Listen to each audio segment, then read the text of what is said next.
ስለ ጆን ዳንኤል እና ጃኒ የሚባል ነገር 126,000 ሰው ቁጭ ብሎ እንትን ነው አጀንዳ ነው። ትግሬዎች ናቸው። ዝም ብሎ ነው ምን እንደ አህያ እኮ ነው ተክላ 120 የሱዳን አህዮች የኬንያ አህዮች ገቡ ነው የሚባለው። እንትን የኢትዮጵያ አህዮች ተግባባል። በተለይ 100,000 የትግሬ አህዮች ገብተዋል ነበር። በሙሉ ትግሬ ነው። ሁለቱ ኤርትራም አህዮችን ገብተው የሚከታተሉ እንዴት 120,000 ትቀመጣለህ? አብዳል እንዴ? ምን ልሳ የዚያችን ሙሙ ተደረገ አልተደረገም እኮ ጨዋታ ምን ያደርግልህ? ምን አገባኝ? እንገር ወንድም ይለምጣት አይለምጣት እኔ ምን አገባኝ?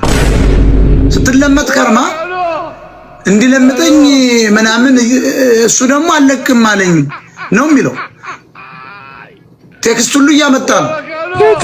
እኔ ግን ሁለት ነገር ነው የመጡ። አንደኛው ሁለቱም ነው የሚጠበጥቧት፣ ሁለቱንም ያስፈልጋለች ልጅቷ። የአዲሱን ጥብጠባ ይጠበጥባል፣ የኛም ሁለቱም ይጠበጥባታል።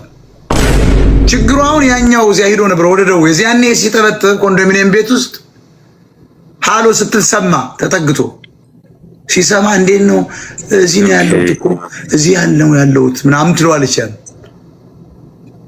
ሰማየኛው አየህ፣ ይሄ ነው እኔ ልበ ብርሃን ስለሆንኩ ሁልጊዜ መላእክት እየመጡ በጆሮ ይነግሩኛል። እና ያን እንደዚህ ያለ ነገሩ ተኝቼ ነገሩኝ። እኔ እኮ ዛሬ ሳምንት ነግሬያቸዋለሁ።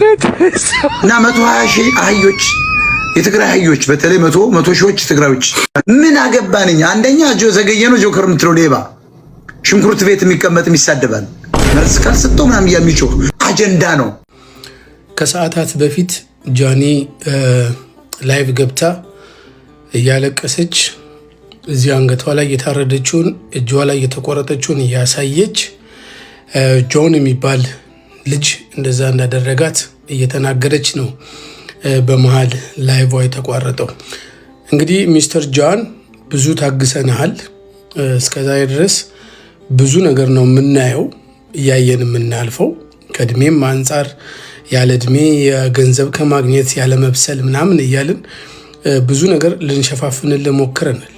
እኔ ሲጀመር አዶናይን ዲስትራክት የሚያደርግ ነገር በሙሉ መዋጋት ደስ ይለኛል፣ ግን አንተን በጣም ታግሻለሁ። ምክንያቱም ዛሬ ከነገ ፒስ ትፈጥራለህ በሚል ማለት ነው።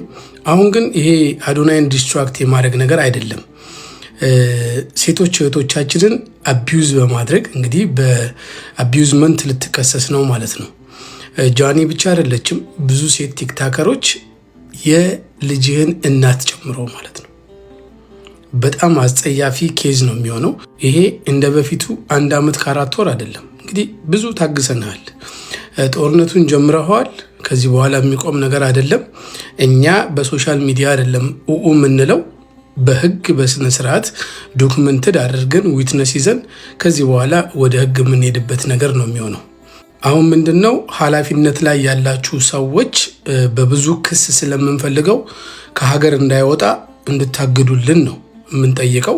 ይሄ ምንም አይነት ፐርሰናል ኢሹ አይደለም። ህግን የተጣሰው የሴቶች መብትን የተጣሰው። ስለዚህ የምንጠይቀው በዛ ነው። አዶናይን ቶ እሱ ችግር የለም፣ ምንም የሚያደናቅፈው ነገር አይኖርም። እንቅፋትና ረግረግ በሌለበት ዝም ብሎ ለጥ ያለ ሜዳ የለም እና እየተሻገርን እንሄዳለን።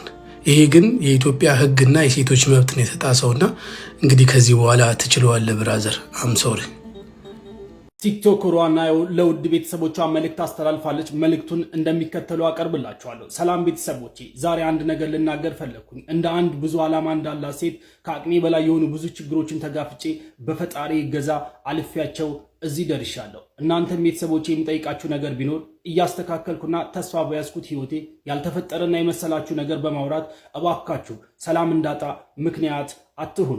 ትናንት የተፈጠረውን ነገር ለመግለጽ ያክል ባሳለፍኩት የእስር ህይወቴ አብረውኝ የታሰሩ ወንድሞቼና እህቶቼ እንዲሁም የልጄ አባት ጋር በተዘጋጀው ፕሮግራም ላይ ለመሳተፍና ተገኝቼ ለምትጠይቁኝ ጥያቄ መልስ ለመስጠት ነው። ልጃችንን በኮፓርቲንግ ነው የምናሳድገው። አሁን እንኳን ሰላም አግኝቼ በሰላም ህልሜን እንዳሳካ ሄት ስፒች አቁሙ ፕሊስ። ምንም አይነት ድራማ ውስጥ አታስገቡኝ። ይሄው ነው። አመሰግናለሁ፣ እወዳቸዋለሁ ስትል ለውድ ተከታዮቿ መልእክቷን አስተላልፋለች። ማምሻውን የቲክቶክ መንደርን ያናወጠ አንድ ጉዳይ ተከስቶ ነበር።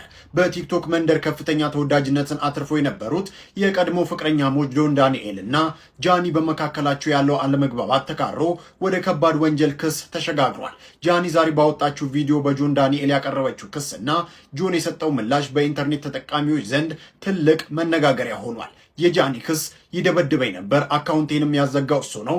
ጃኒ ዛሬ ባጋራችው ቪዲዮ ላይ በፍቅራቸው ወቅት በጆን ዳንኤል ከፍተኛ የአካል ጉዳትና የስነ ልቦና ጥቃት አቢዩዝ ይደርስባት እንደነበር በዝርዝር ገልጻለች። በተጨማሪም በፍቅር አብረን በነበርበት ወቅት ይደበድበኝ ነበር ስትል የቆየ በደሏን አውጥታለች። አሁን ላይ የቲክቶክ አካውንቷን እንዲዘጋ ያደረገው ጆን ዳንኤል እንደሆነ በድፍረትም ከሳለች። የጆን ዳንኤል ምላሽ ልጄን ሳይ ነክቻት አላውቅም።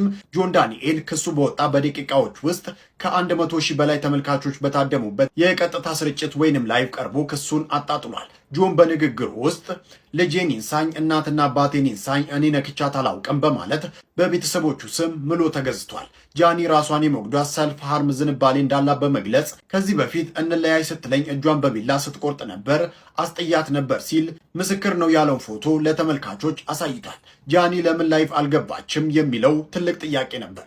ብዙዎች ጃኒ በቀጥታ ስርጭት ቀርባ ምላሽ ትሰጣለች ብለው ቢጠብቁም እሷ ግን ዛሬ ላይቭ አልገባም በማለት በአካውንቷ ላይ መልእክት አስቀምጣ ምላሽ ከመስጠት ተቆጥባለች። ይህ መቆጠቧ ደግሞ ከተከታዮቻቸው መሃል የተለያዩ ጥርጣሬዎችንና መላምቶችን እንዲፈጥሩ ምክንያት ሆኗል። ፋስት መረጃ በዚህ አስተያየት ቋይቶታል ጽሑፉ። የፍቅር ግንኙነቶች ወደ ጥላቻና ወደ ከባድ ክስ ሲቀየሩ ማየት የተለመደ ቢሆንም የአካል ጥቃትና ራስን የመጉዳት ሙከራዎች ግን በዝምታ ሊታለፉ የማይገቡ ጉዳዮች ናቸው። እውነቱ በሂደት የሚጣራ ቢሆንም ለሁለቱ ወገኖች የሚዲያ ስነ ምግባርን መከተልና በሕግ አግባብ መጨረስ እንደሚበጅ ተናግሮ ጽሑፉን ደምድሞታል።